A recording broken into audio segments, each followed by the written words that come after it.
third home in the district, the D.C. Council is set to vote on the Peace D.C. bill to address public safety. The bill's a follow-up to last year's Secure D.C. legislation. Melanie Alwick this morning outside the Wilson building with more for us. Mel?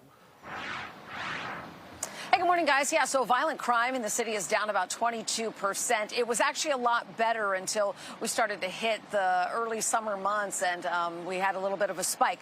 But, you know, council's going to have a lot to consider today. There's actually 3 separate bills with about 8 different provisions in them. So I took a look at all those, and I wanted to break down for you some of the larger ones. Now, one of them, of course, deals with Metro and fare evasion.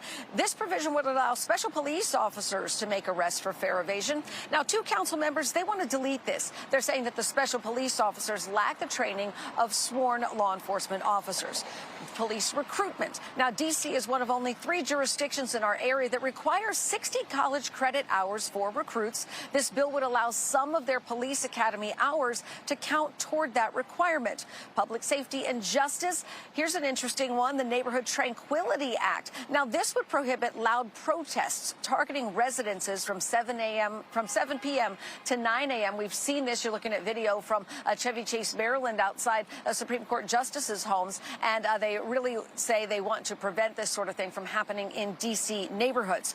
The Peace D.C. amendments would also include extending the presumption of pretrial detention for those accused of violent crimes. Now, that was part of the original Secure D.C. bill. It had a sunset provision, so they now want to keep this going. It also eases the process for convicts to have their records sealed, thereby allowing them more access to jobs and housing. Now, some parts of the plan are getting pushback. You heard about the special police officers on Metro. The group Free D.C. does not like the pretrial detention provision, saying it would prevent people from getting full due process. They also say the Residential Tranquility Act, the one dealing with protests out in front of homes, just gives police officers more ability to arrest protesters. So more to come on this. The legislative hearing begins at at noon.